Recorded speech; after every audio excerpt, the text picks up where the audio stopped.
tumenye Bibiliya.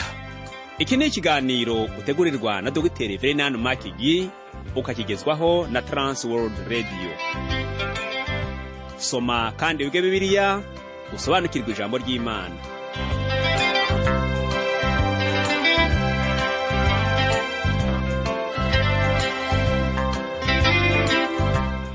Uraho neza nshuti muvandimwe uteze amatwi ikiganiro tumenye Bibiliya. Amahoro y'Imana nabane nawe. Kaze muri iki kiganiro ugezwaho nanjye Parfait Ntamvutsa. Mu kiganiro giheruka nakomeje kugaruka ku busobanuro bw'ibanze buboneka muri iki gitabo cy'Ibyahishuwe kugira ngo ndusheho kugufasha gusobanukirwa neza iby'iki gitabo benshi badatinya kuvuga ko gikomeye.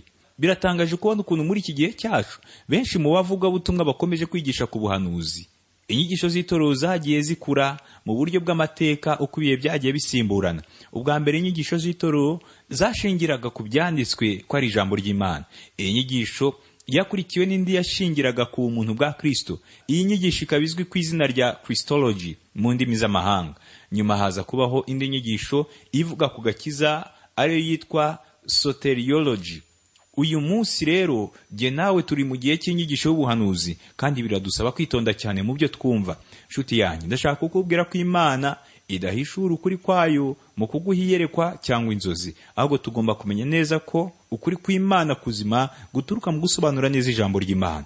Kuko namaze kubivuga, aho muri iki kinyejana cya 21 bitaye cyane ku nyigisho yitwa eschatology ivuga ku bihe bya nyuma, ibyo twita ubuhanuzi. Navuga ko uhereye mu gihe cy'intambara ya mbere y'isi amatorero menshi yakomeje kwigisha kuri iyi ngingo y'ubuhanuzi kandi abantu batangira kwigisha ku gitabo cy'Ibyahishuwe.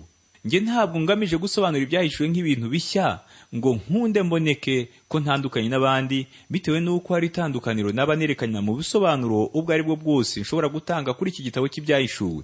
Nusoma za Bible commentaire zimwe na zimwe uzasanga abazanditse barakomeje guhurira ku bintu bimwe byari byaranditswe n'ababanjirije. Ikindi tugomba kwirinda no gutekereza ko igitabo cy'Ibyahishuwe gishobora gukorerwaho urutonde rw'ibigikubiyemo byose, icyo bita table of contents. Ntabwo twabasha gukora urwo rutonde rw'ibikubiye mu gitabo cy'Ibyahishuwe kuko ibivugwamo ni byinshi cyane kandi ntitwaba tukibashije gusobanukirwa ibivugwa mu Byahishuwe. Nk'uko bigaragara, igitabo cy'Ibyahishuwe gitangira kuvuga ku musaraba wa Kristo no gusubira mu ijuru kwe. Mu Byahishuwe igice cya mbere tubona Kristo wambaye ubwiza, naho kuva mu gice cya kabiri kugera ku gice cya gatatu bakatubwiramo itorero. Kuva mu gice cya kane kugera ku cya gatanu tubona itorero ryageze mu ijuru. Noneho mu isi hagatangira kubamo amakuba akomeye nk'uko tubibona kuva mu Byahishuwe igice cya gatandatu kugeza ku gice cya 18. Noneho mu gice cya 19 tubona uko Kristo azagaruka mu isi gushinga ubwami bwe. Naho mu gice cya 20 bakatubwiramo iby'ingoma y'imyaka 1000 ya Kristo. Hanyuma bakatubwira uko hazabaho intebe nkuru yera kandi imbere y'iyo ntebe niho abanyabyaha bazacirwa urubanza. Maze mu kuva mu gice cya 21 kugeza mu gice cya 22 tukabonamo intangiriro y'igihe cy'iteka ryose. Uko niko igitabo cy'Ibyahishuwe cyubakitse. Intangiriro y'iki gitabo ni ingenzi cyane. Nyemerera nyishimangire nisunze amagambo aboneka mu Byahishuwe igice cya mbere ku murongo wa mbere. Haravuga ngo Ibyahishuwe na Yesu Kristo, iby'Imana yamuhereye kugira ngo yereke imbata ze ibikwiriye kuzabaho vuba, agatuma marayika we nawe akabimenyesha imbata ye Yohana. Shuti yanjye, tugomba kumenya neza ko iki gitabo ari Ibyahishuwe na Yesu Kristo. Mu butumwa bwiza tubona Kristo yambaye umubiri, ariko ntabwo batubwiramo Ibyahishuwe bya Yesu Kristo byose. Mu butumwa bwiza tubona Kristo uciye bugufi, ariko hano mu Byahishuwe tubona Kristo mu bwiza bwe. Tumubona nk'umuyobozi w'ibiriho byose, tukamubona nk'utegeka byose. Uyu niwe Yesu Kristo duhishurirwa muri iki gitabo cy'Ibyahishuwe. Mu Byahishuwe umwana w'intama niwe pfundo rya byose, niwe rufatiro ibintu byose byubatseho. Kuri we niho imigisha yose ituruka. Uyu mwana w'intama niwe mucyo, niwe bwiza, niwe cyubahiro, niwe bugingo. Ni umwami w'ijuru n'isi. Muri we niho harimo ibyishimo byose umuntu yabasha kumenya. Ntabwo dushobora kujya kure mu Byahishuwe tutavuze umwana w'intama. Ibyahishuwe bitwibutsa ko umwana w'intama ari we wamennye amaraso kubera ibyaha byacu, ariko none akaba yarazamuwe ngo amavi yose n'indimi zose zaturekwa ari umwami. Reka mvuge haleluya kubw'aya magambo, kuko umwana w'intama ari hafi kwima ingoma ye hano mu isi. Uwo niwo mugambi w'Imana. nk'uko namaze kubivuga, Ibyahishuwe ntabwo ari igitabo gikomeye kumva, kigabanyijemo ibice byumvikana cyane. Ibyahishuwe ni igitabo kitadusaba kukigabanyamo ibice bikigize, kuko intumwa Yohana yabidukoreye agendeye ku mabwiriza yari yarahawe. Mu Byahishuwe igice cya mbere ku murongo wa 18, umwami Yesu avuga nka Kristo wahawe ubwiza agira ati, kandi nduhoraho, icyakora nari narapfuye, ariko none dore mporaho iteka ryose, kandi mfite imfunguzo z'urupfu n'iz'ikuzimu. Ndagira ngo urebe amagambo ane akomeye Kristo yavuze hano kuri uyu murongo tumaze gusoma. Yaravuze ngo nduhoraho, ati narapfuye, ngo ariko none mporaho iteka ryose, ngo kandi mfite imfunguzo z'urupfu n'iz'ikuzimu. Tubona rero Kristo atangira kubwira Yohana kwandika, kandi akamuha n'urutonde rw'ibigomba kuba muri iki gitabo cy'Ibyahishuwe. Ibyo tubisanga mu Byahishuwe igice cya mbere ku murongo wa 19. Haravuga ngo nuko wandike ibyo ubonye n'ibiriho n'ibiri bukurikireho hanyuma. Nshuti yanjye, uru ni urutonde rukomeye Kristo yahaye intumwa Yohana. Kristo niwe watanze urutonde rw'ibyagombaga kuba mu gitabo cy'Ibyahishuwe. Yabanje kuvuga ngo nduhoraho, nuko ategeka intumwa Yohana ngo wandike ibyo ubonye. Ibi ni byari bimaze kurangira, kuko Yohana yari amaze kwereka umwana w'umuntu ari mu ijuru mu bwiza bwe, nk'uko biboneka mu Byahishuwe igice cya mbere. Nuko Kristo akomeza kuvuga ngo nari narapfuye ariko ndi muzima. Amaze kuvuga atyo, arongera abwira Yohana ngo wandike n'ibiriho. Ibi bivuga iby'iki gihe turimo, bivuga iby'umurimo wa Kristo. Muri iki gitabo tuzabona ko Kristo wacu muzima ahuze cyane uyu munsi. Mbese wari uzi ko Kristo ari we mutwe w'itorero? Mbese uzi impamvu itorero rya none riri kunyura mu bibazo? Impamvu nta yindi, nuko itorero rya none rimeze nk'umubiri waciwe umutwe. Itorero rya none ntabwo rigifatanye n'umutwe waryo. Tuzabona rero umurimo wa Kristo mu itorero nitugera mu gice cya 2 n'icya 3 cy'Ibyahishuwe. Icya 3, Kristo yaravuze ngo mfite imfunguzo z'urupfu n'iz'ikuzimu. Hanyuma iyo tugiye ku gice cya 5, tubona ko nta wabonetse wabasha kubumbura igitabo usibye umwe gusa, ari we mwami Yesu Kristo. Nuko rero kuva ku gice cya 4 kugera ku gice cya 22 batubwiramo iby'igihe kizaza, kuko Kristo asoza abwira intumwa Yohana ngo wandike n'ibiri bukurikireho hanyuma. Ijambo ngo n'ibiri bukurikireho hanyuma rikomoka mu Kigiriki, rikaba ryitwa metatauta. None nibiki bigomba gukurikiraho? Nibizaba nyuma yaho itorero rizaba rikuwe mu isi. Nuko rero kuva mu Byahishuwe igice cya 4 kugera mu Byahishuwe igice cya 22 tubona Yohana atangira kwandika ku bizaba nyuma y'uko itorero rizaba rimaze kuvanwa mu isi. Isaha iteye ubwoba iregereje, kandi uko yegereza niko nibigiye kuzaba birushaho kumera nk'ibiri kuba uyu munsi. Nicyo gituma usanga abantu benshi bafata ibi bigiye kuzaba bakavuga ko ari byo biri gusohora uyu munsi. Ariko se kuki tutagendera ku byo Yohana yatubwiye? Yatubwiye ko mu gitabo cy'Ibyahishuwe harimo ibyahise, ibiriho n'ibizaba. Tuzabona nanone ko intumwa Yohana adusobanura neza no kubirebana n'ibigiye gukurikiraho hanyuma. Ndagusaba ngo ntuzacikwe n'ubusobanuro bw'ibyo bihe, keretse ahari ugendeye ku bundi busobanuro butari ubwo Yohana yaduhaye. Nshingiye ku bice bikuru Yohana yaduhaye, navuga ko Ibyahishuwe bikubiyemo izi ngingo 3 nkuru zikurikira. Icya mbere, ubumuntu bwa Yesu Kristo, uko Kristo yerekanwa mu bwiza bwe. Iryo biboneka mu Byahishuwe igice cya mbere. Icya kabiri, nibiri mu kuboko kwa Kristo, iryo ni itorero rye. Ibyo biboneka mu Byahishuwe kuva mu gice cya 2 kugeza mu gice cya 3. Icya 3 ni gahunda ya Yesu Kristo nkuko yahishuwe mu ijuru. Ibyo biboneka mu Byahishuwe kuva mu gice cya 4 kugera mu gice cya 22. Igice cya nyuma cy'Ibyahishuwe kivuga ku iherezo ry'ibintu byose byo mu isi. Iyi ngingo ni nayo ituma igitabo cy'Ibyahishuwe kirushaho kuba cyiza cyane. Mu gice gikuru cya mbere cy'Ibyahishuwe tuzabona ibyerekeranye n'ubumuntu bwa Kristo n'umwanya afite mu ijuru n'icyubahiro cye n'umutambyi mukuru usabira itorero. Tuzabona ko Kristo ari butegeka byose. Mu butumwa bwiza tubona Kristo mu ishusho yo guca bugufi. Tumubona nk'umugaragu ukorera abanzi be wapfuye ku musaraba. Ariko mu gitabo cy'Ibyahishuwe tubona ishusho ya Kristo itandukanye, kuko Kristo aboneka nk'utegeka byose, akaba akiri umwana w'intama w'Imana ukomeye kandi uzatera ubwoba iyi si yose. Gutera ubwoba mvuga nta kundi nuko ari uzacira isi urubanza. Ubumuntu bwa Yesu Kristo niyo nsanganyamatsiko nkuru y'igitabo cy'Ibyahishuwe. Muri iki gitabo kandi tubona Kristo ari mu ijuru, tukamubona nk'utegeka byose. Kristo ntabwo ari insanganyamatsiko nkuru mu gitabo cy'Ibyahishuwe gusa, ahubwo ni nawe insanganyamatsiko nkuru mu bitabo byose bya Bibiliya. Ibyanditswe bivuga ku Mana kandi bikavuga no kuri Kristo, kuko Kristo ni Imana. Kristo niwe pfundo ry'ibyanditswe byose mu ijambo ry'Imana.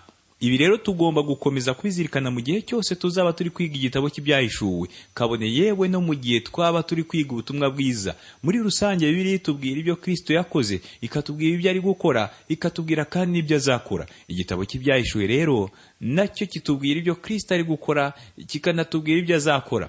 Mu gitabo cya nyuma cy'isezerano rya kera aricyo Malaki, gisoza kivuga iby'umwana ukiranuka ugiye kuzategeka. Azazana ibyiringiro mu isi yavumwe, kandi ibyo byiringiro bisobanura kugaruka k'umwami Yesu Kristo. Igitabo cy'Ibyahishuwe nacyo gisoza kivuga ku nyenyeri y'umucyo yo mu gitondo. Iyi nyenyeri ikaba ishushanya Kristo ubwo azagaruka kuvana itorero rye mu isi. Kujyanwa kw'itorero ni ibyiringiro byo mu isezerano rishya, nk'uko guhishurirwa kwa Kristo byari ibyiringiro byo mu isezerano rya kera. Kandi igitabo cy'Ibyahishuwe nicyo cyuzuza uku guhishurwa kwa Kristo. Ndagira ngo kandi umenye ko hari aho igitabo cy'Itangiriro n'igitabo cy'Ibyahishuwe bihurira. Hari aho igitabo cya mbere n'icya nyuma bya Bibiliya bihurira. Itangiriro rivuga intangiriro ya buri kimwe cyose, Ibyahishuwe bikavuga iherezo rya buri kimwe cyose. Itandukaniro riri hagati y'ibi bitabo byombi ni iri rikurikira: mu Itangiriro isi yararemwe, mu Byahishuwe isi ikurwaho. Mu Itangiriro Satani niwe wigometse ku Mana bwa mbere, mu Byahishuwe Satani niwe wigomeka ku Mana bwa nyuma. Mu Itangiriro izuba, ukwezi n'inyenyeri bihabwa ububasha bwo gutegeka isi.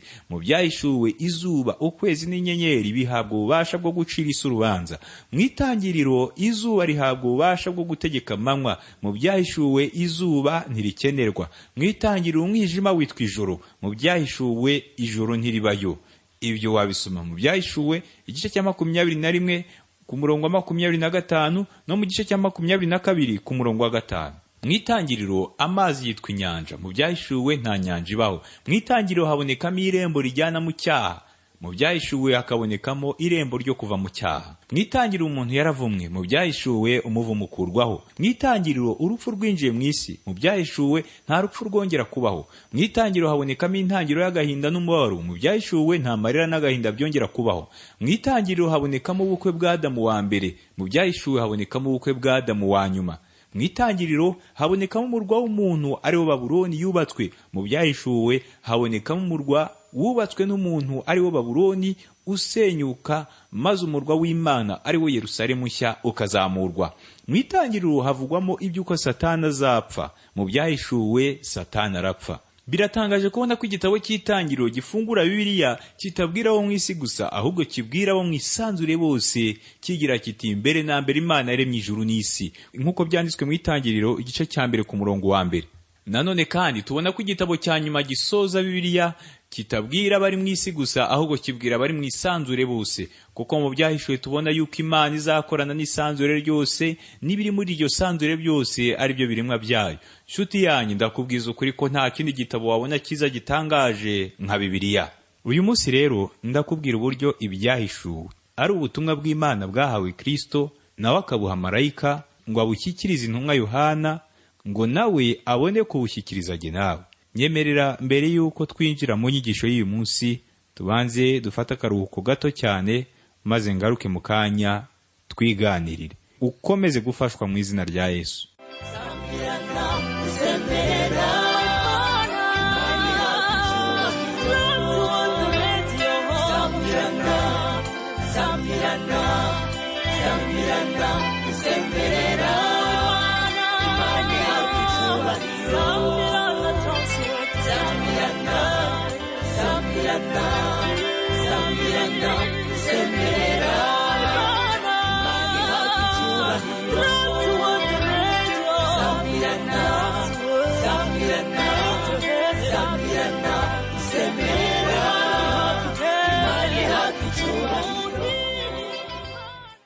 Urakoze kuguma hafi y'inyakiramajwi yawe, wiyumvira ikiganiro tumenye Bibiliya. Inyigisho y'uyu munsi iratwinjiza mu gice cya mbere mu gitabo cy'Ibyahishuwe. Muri iki gice cya mbere nta kindi kivugwamo atari ubumuntu bwa Yesu Kristo. Mu gice cya mbere gikuru cy'iki gitabo, ingingo nyamukuru batubwiramo ni ubutumwa bwa Kristo. Tubona Kristo mu bwiza bwe no mu mwanya w'umutambyi mukuru usabira itorero rye kandi akarikorera. Tubona Kristo nk'umutware utegeka byose. Mu butumwa bwiza tubona Kristo nk'uciye bugufi, umuntu wo ku rwego rwo hasi kandi wapfuye ku musaraba. yigize umugaragu ku banzi be hano mu isi. Nyamara uko siko aboneka mu gitabo cy'Ibyahishuwe, kuko mu Byahishuwe aboneka nk'utegeka byose. Aracyari kandi umwana w'intama w'Imana, ndetse tubona umujinya w'umwana w'intama utera ubwoba isi. Ubundi insanganyamatsiko nkuru ya Bibiliya yose ni Umwami Yesu Kristo.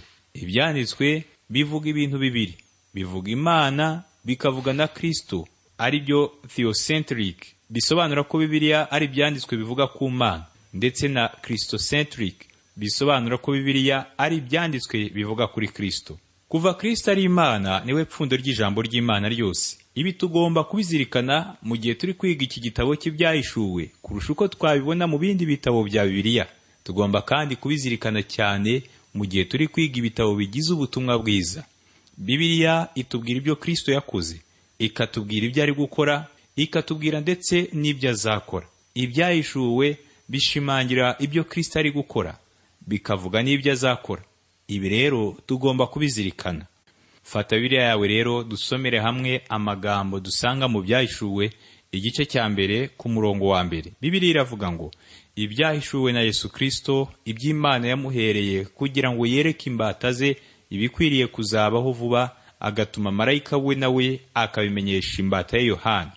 Mu gitabo cyanditswe na Dr. Vernon McGee akacyita Revealing Through Revelation, yasubiyemo buri murongo w'igitabo cy'Ibyahishuwe, ariko asubiramo iyo mirongo mu magambo ye bwite. Hariho hamwe na hamwe rero tuza kwifashisha bene iyo mirongo yasubiyemo ayishyira mu magambo ye, kandi ndabizi ko biza kugira icyo bidufasha. Ntabwo nshaka gukoresha iyo mirongo McGee yasubiyemo kuko ari myiza, kandi ndabizi yuko hari n'uwayisoma akaba atayikunda. Ariko impamvu nifuje kwifashisha iyo mirongo y'Ibyahishuwe yasubiwemo na Dr. Vernon McGee ni ukugira ngo idufashe gusobanukirwa amagambo y'Ikigiriki yakoresheje, hanyuma tuyahuze n'imvugo yoroshye dusanzwe dukoresha muri iki gihe cyacu. Icyanditswe cyo mu Byahishuwe igice cya mbere ku murongo wa mbere, Dr. McGee yagisubiyemo agira ati, ibyahishuwe na Yesu Kristo, iby'Imana yamuhereye kugira ngo yereke imbata ze ibiri hafi kuba, agatuma kandi agaha ikimenyetso marayika we, ari nawe ntumwa ye, ngo abimenyeshe imbata ye Yohana. Inshuti yanjye, mbere ya byose ndagira ngo ubanze umenye ko iki gitabo ari Ibyahishuwe, kandi iri jambo Ibyahishuwe riri mu buke, ntabwo riri mu bwinshi. Mu buhamya bwe bugufi, Dr. Vernon McGee avuga ko hari umupastori wafashe izabukuru wamusanze ubwo yari akiri pastori mu mujyi wa Los Angeles, nuko ngo uwo mupastori wari warafashe izabukuru arwanya cyane ubusobanuro McGee yari yaratanze burebana n'igitabo cy'Ibyahishuwe. Uwo mupastori wari warafashe izabukuru yabwiye McGee ati, nta kintu na kimwe uzi ku birebana n'Ibyahishuwe. Aha ndavuga Ibyahishuwe mu bwinshi. Nuko McGee asubiza uwo mugenzi we ngo, muvandimwe, uri mukuri rwose, kuko nta kintu na kimwe ku birebana n'igitabo cy'Ibyahishuwe. Ndavuga Ibyahishuwe mu bwinshi. McGee akomeza amubwira ngo, nta nubwo nigeze mbona icyo gitabo cy'Ibyahishuwe, ndavuga Ibyahishuwe mu bwinshi. Uyu mupastori wari warafashe izabukuru yaje kumva akozwe n'isoni z'ibyahakanaga, kuko kuva mbere hose atigeze amenya ko igitabo cy'Ibyahishuwe kigizwe n'ijambo Ibyahishuwe ubwabyo riri mu buke aho kuba mu bwinshi. Ubundi ijambo Ibyahishuwe mu Kigiriki ni apokalupsis, bisobanura ibyatwikuruwe cyangwa se nyine ibyahishuwe na Yesu Kristo.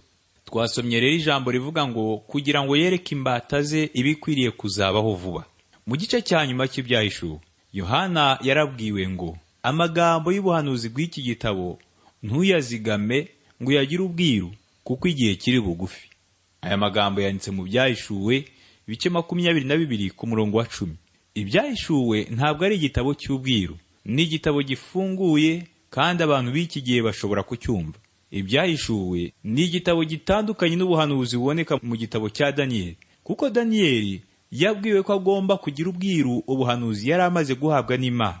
Umwami wacu Yesu nawe yacaga imigani y'amayobera, kandi mu by'ukuri imigani ya Yesu kugeza n'uyu munsi hari bamwe mu itorero batajya bapfa kwisobanukirwa. Ari nayo mpamvu umwami wacu yabivuze hatya ngo, arabasubiza ati, mwebweho mwahawe kumenya ubwiru bw'ubwami bw'Imana, ariko abo hanze byose babibwirirwa mu migani ngo kureba babirebe ariko be kubibona, no kumva babyumve ariko be kubisobanukirwa, ngo ahari badahindukira bakababarirwa ibyaha byabo. Aya magambo Yesu yavuze tuyasanga mu butumwa bwiza bwa Mariko ibice 4 kuva ku murongo wa 11 kugera ku murongo wa 12. Inshuti yanjye, ngira ngo urabibona ko no mu butumwa bwiza tubonamo igice cy'inkuru aho kubona inkuru yose. Ibi ni ibyerekana ko dukeneye igitabo cy'Ibyahishuwe kugira ngo tubashe kumenya byose, ko byose bihishurwa muri iki gitabo cya nyuma cya Bibiliya. Yego rwose, birumvikana cyane ko Umwuka w'Imana ari we wenyine ugomba kutubera umwigisha.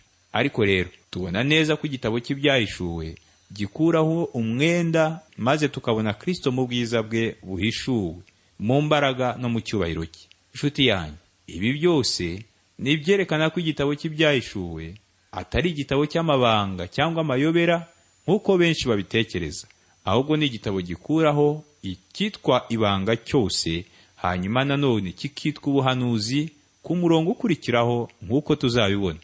Iyo uwiyita umukristo avuze ko adasobanukirwa igitabo cy'Ibyahishuwe, bintera kwibaza byinshi, kuko iki gitabo cy'Ibyahishuwe twagihawe kugira ngo tubashe gusobanukirwa amayobera y'ubwami bw'Imana. Twasomye ngo kugira ngo yereke. Ibi bisobanura kwerekana mu buryo bw'amashusho ibimenyetso, haba mu buryo burashe cyangwa butarashe, uburi direct cyangwa uburi indirect. Twasomye nanone ngo agatuma marayika we nawe akabimenyesha. Ibi byerekana ko Kristo yahishuye ibye akoresheje ibimenyetso. Kandi nagira ngo ukomeze kwibuka ko ibimenyetso tuvuga hano ari ibimenyetso bisobanutse mu by'ukuri. Petero yaduhaye itegeko rikomeye ku birebana no gusobanura ubuhanuzi, nk'uko tubibona muri Petero wa 2 gice cya 1 ku murongo wa 20. Aravuga ngo, ariko mubanze kumenya yuko ari nta buhanuzi bwo mu byanditswe bubasha gusobanurwa uko umuntu wese yishakiye.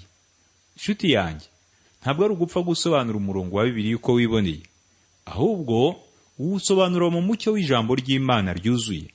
Uwitwa Ottoman yaravuze ngo imvugo shusho y'Ibyahishuwe ni ishusho y'ibifatika. Ku murongo wa 1 twasomye mu gice cya 1 mu gitabo cy'Ibyahishuwe hari amagambo avuga ngo yereke ibikwiye kuzabaho. Ibi biduhamiriza neza ko iby'intumwa Yohana yatubwiye atari inzozi. Inshuti yanjye, ni ukuri rwose, hari ukuri gukomeye tubona muri iki gitabo cy'Ibyahishuwe. Mbese ibyo bikwiye kuzabaho ni ibiki? Umunsi umwe ari nijoro, umugore wa Magi na Magi bariho bita ku mwuzukuru wabo w'umuhungu. Baramureka ngo akinire mu cyumba bari bamwuzurijemo ibikinisho. Ariko ubwo uwo mwana akaba yarari hafi y'aho ba Magi bari bicaye. Nuko wa mwana yinjira muri cya cyumba, maze avanaho ibikinisho byose, maze atangira kubyita ibintu bye. Uyu mwuzukuru wa Magi yafashe bya bikinisho abinyanyagiza ahantu hose. Nuko Magi n'umugore we baza kuvana wa mwana muri cya cyumba cy'ibikinisho, ariko ntibamusaba kubitoragura ngo abivane aho yari yabinyanyagije hose. Kandi nabo nuko ntibigeze batoragura ibyo bikinisho byari binyanyagiye hose. Nuko bumaze kwira, ubwo Magi yariho agendagenda mu nzu, akandagira bimwe muri bya bikinisho, maze aranyerera yitura hasi. Uru ni urugero nguhaye nshaka kukumvisha ko rimwe na rimwe ibintu bifatika bishobora kuba ibimenyetso, ariko kandi ntabwo wanyerera ku bimenyetso. No mu gitabo cy'Ibyahishuwe ibintu bifatika biboneka nk'ibikomeye, kandi ibintu bariho batubwira muri iki gitabo ni ukuri kuzima. Tubona neza ko ahantu hose Yohana yakoresheje ibimenyetso, ahita anabidusobanurira ko yakoresheje ibimenyetso nyine, kandi natwe tugahita tubimenya ko yakoresheje ibimenyetso, kuko ukuri ari kugari kurusha ibimenyetso. Kandi rwose ibimenyetso ni ishusho yoroheje y'ukuri kuzima. Twasomye nanone ngo ibikwiye. Kristo avuga ko ibyo yahishuye bikwiye kuzabaho. Ijambo bikwiye ryumvikanisha ko ubutumwa Yohana yari agiye guhabwa bwari ubutumwa bwihutirwa kandi bw'ukuri kuzima. Twasomye nanone ijambo rivuga ngo vuba. Iri jambo naryo ritwereka neza ko ubutumwa Yohana yari ahawe ari ingenzi cyane kuri twebwe. Iri jambo vuba ntabwo riboneka cyane mu byanditswe. Urugero, turibona muri Luka igice cya 18 ku murongo wa 8, aho umwami wacu yavuze ngo, ndababwira yuko izaza irengera vuba. Aha baravuga intore z'Imana. Iri jambo risobanura ko kwihorera kw'Imana kuzatangira kuzabaho vuba cyane. Ntawe uzaruhanya nako. Iri jambo vuba rero ntabwo risobanura ko umwami ari bugufi kuza, ahubwo risobanura ko ubwo Kristo azaza, ibyo yavuze byose bizahita bibaho vuba kandi mu buryo bwihuse cyane. Kwihorera kwa Kristo kuzabaho mu gihe gito cyane. Intumwa Yohana aduhamiriza neza ko iby'Imana yamuhaye ari ibyahishuwe na Yesu Kristo. Ndagira ngo rero urebe neza ibiranga ibyahishuwe. Ibyahishuwe ni ubutumwa bwavuye ku Mana gusa, bugahabwa Yesu Kristo. Kristo nawe akabuha marayika we, maze marayika we nawe akabuha intumwa Yohana. Nuko buva kuri Yohana bugera no ku mbata za Kristo, kugira ngo bamenye ko hari ibigiye kuba kandi vuba. Uko nako ubwo butumwa bwageze kuri jye nawe uyu munsi. Ibi mvuze hari ubwo kenshi bikunda gutera ikibazo, ukumva wenda umuntu aravuze ngo, muvuga butumwa urifatishije, kuko wavuze ko marayika atagikorana n'itorero rya kino gihe. Yego rwose niko bimeze, kandi n'ubu ndacyabihamya ko marayika atagikorana n'itorero rya none. Ahubwo marayika bariho batubwira hano mu byahishuwe ni intumwa yo mu ijuru. Kandi wibuke ko Yohana yariho yandika avuga ku bizaba mu gihe kiri imbere. Ibyo nibyo Kristo azakora mu gihe kiri imbere. Kandi guhera ku gice cya 4 cy'ibyahishuwe tubona neza ko baba batubwira ibizaba mu gihe kiri imbere, nyuma y'uko itorero rizaba rimaze kuvanwa mu isi. Uko niko kuri kuboneka muri iki gitabo cy'ibyahishuwe. Mbere y'uko dutandukana, ndagira ngo nkugezeho incamake y'ibyo twaganiriyeho uyu munsi. Twabonye ko ibyahishuwe na Kristo biduhamiriza ko hari ibyenda gusohora, kandi ibi bizaba itorero rimaze kuvanwa mu isi. Ibi byahishuwe ni ubutumwa bw'ukuri bw'Imana bwahawe Yesu Kristo, nawe abuha marayika ngo abugeze kuri Yohana kugeza ubwo jye nawe tubwakiriye. Tugomba rero kwemera amagambo ari muri iki gitabo cy'ibyahishuwe nk'ukuri kuzima kandi gusobanutse, ndetse tugakomeza gutegereza twihanganye gusohora kw'ayo magambo. Reka dusenge Imana. Mana, ndagushimiye ko waduhaye iki gitabo cy'ibyahishuwe kugira ngo tumenye ibyo ugiye gukora ku mperuka y'isi. Ugirire neza umuntu wese ukomeje kwita kuri aya magambo, kandi arusheho no kwitegura kugaruka kwawe. Bisenze mu izina rya Yesu Kristo umwami wacu. Amen. Urakoze gutega amatwi ikiganiro cy'uyu munsi. Ubutaha ni ingaruka tuzakomeza kwigira hamwe igice cya mbere cy'ibyahishuwe. Nzakubwira uko Yohana mu kwandika ibyahishuwe na Yesu Kristo yabwiye abari mu matorero 7 yo muri Aziya. Aya matorero 7 rero akaba ahagarariye itorero rya Kristo rigomba kumenya ibyo mu gihe kizaza. Mu gusoza rero, umwami arakubwira ngo, dore ndaza vuba, hahirwa uwitondera amagambo y'ubuhanuzi bw'iki gitabo.